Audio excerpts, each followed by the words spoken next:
Arts. Belarus Free Theatre.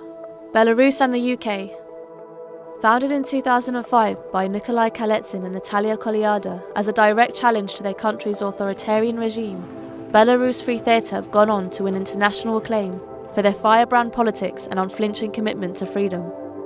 Often dubbed Europe's last dictatorship, all public criticism of the government in Belarus is banned, and countless police crackdowns on journalists, activists and artists have been enforced. Against this background, BFT staged their productions in secret, with audience members notified of venues at the last moment by text message. Their subversive productions led to the company's expulsion from their country in 2007. Typically defiant, they have fled to London, where they have continued their fight, staging 27 productions in 30 countries since. In 2015, their 10th anniversary year, BFT remounted 10 famous productions over 10 days under the banner Staging a Revolution. They launched their unique Ministry of Counterculture website, and they joined forces with other world-renowned art activists, including Pussy Riot and Ai Weiwei, whilst continuing to run underground training in Belarus. The theatre is one of the most powerful media for transmitting issues of life and death for humanity. And also I think it's important, people should understand that the arts are actually at the forefront of the struggle for human rights. Yo también exijo, and Tanya Bruguera, Cuba. A Cuban performance artist based in New York, Tanya Bruguera uses radical art as a way to combat social and political problems head-on. Cuban artists and activists are often subject to censorship and arbitrary detention. Bruguera questioned whether the apparent thaw in relations between Cuba and the US would really mean greater freedom for anyone on the ground. Setting up a small stage in Havana's Plaza de la Revolucion, she intended to give members of the public one censorship-free minute with a microphone. Entitled Yo también exijo, meaning I also demand in English, Bruguera was arrested before the performance could even begin. The work has sparked a national and international solidarity movement. The piece has since been performed on small stages around the world, Times Square in New York, at London's Tate Modern Gallery, and eventually in Cuba itself. Bruguera says over 20,000 Cubans have been involved so far, and now plans to establish a crowd-funded art centre for peaceful activism in Cuba. Well, I think what people tend to forget is, despite the fact that we've seen this warming of relations between the US and Cuba, that censorship remains a huge problem in Cuba. And what's exciting about Tanya's project is that she's using art to challenge censorship, and that's what was, for us, exciting about this project. Good Chance Theatre, France and the UK. Set up in the middle of the so-called jungle, Calais' makeshift refugee camp, Good Chance was the idea of British playwrights Joe Murphy and Joe Robertson. First visiting the jungle as volunteers, Murphy and Robertson were struck by how many refugees said that all they were seeking was a good chance.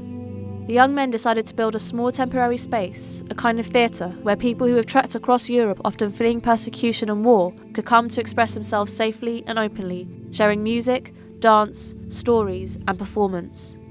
Dismantled following the enforced clearings of the jungle by French authorities, the founders are not swayed in their commitment to fight for the rights of refugees to express themselves as humans. Where there are other camps on England's borders, or as a Europe-wide network of spaces supporting free expression, Good Chance is set to return again soon. 2 British playwrights went to Calais as volunteers initially, and they were so moved and so also inspired by what was happening there as to how people were remaining strong and had their own individual stories. And so they set up this innovative means of expression through art and through the theatre so that people can feel human again. Saktia Maruf, Indonesia. Saktia Maruf is a rare woman in Indonesia, a female Muslim stand-up comedian defying social norms and her own father to pursue a life telling jokes. Maruf says provoking her audience politically is as important to her as making them laugh. In particular, she sees it as her duty to challenge topics like Islamic fundamentalism whilst making no concession to humour. Maruf takes aim at the Indonesian establishment.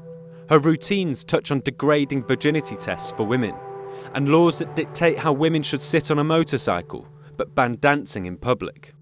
Despite warnings from Indonesian TV producers that she should tone down her work and ongoing battles with broadcasters, she continues to fearlessly challenge the status quo. Saktia Maruf, she's interesting because first of all, she's a woman in a country considered to be very conservative and religious. She's for the first time talking about the extremism in her country in a comedian way. Sagdi is an important woman that we should support. Murad Subay, Yemen. In the midst of a violent sectarian war, US-sponsored drone strikes, and a broadening humanitarian crisis, Murad Subay has wielded his paintbrush to make a public stand for free expression and peace in Yemen. Subay uses his art as a weapon against institutionalised corruption. In one popular early campaign, Colour the Walls, Subay encouraged Yemeni citizens to take to the streets and unleash their feelings about the humanitarian crisis through painting on any surface they could find, beautifying places destroyed by conflict. Other major initiatives include The Walls Remember Their Faces, where Subay and his friends painted 102 murals of Yemenis who had been forcibly disappeared by the government. Despite the authorities repeatedly covering up his work and violent threats on his own family, Subay continues undeterred. He invites people, including children and families, to join him in creating art, calling on the power of creative expression to bring light amidst the darkness of relentless fighting, airstrikes, and humanitarian need. The work of Murad Subay in Yemen, really moved me, because it's a way of letting the people in Yemen tell their story about the war. It's a very beautiful way and moving way of getting those voices out there.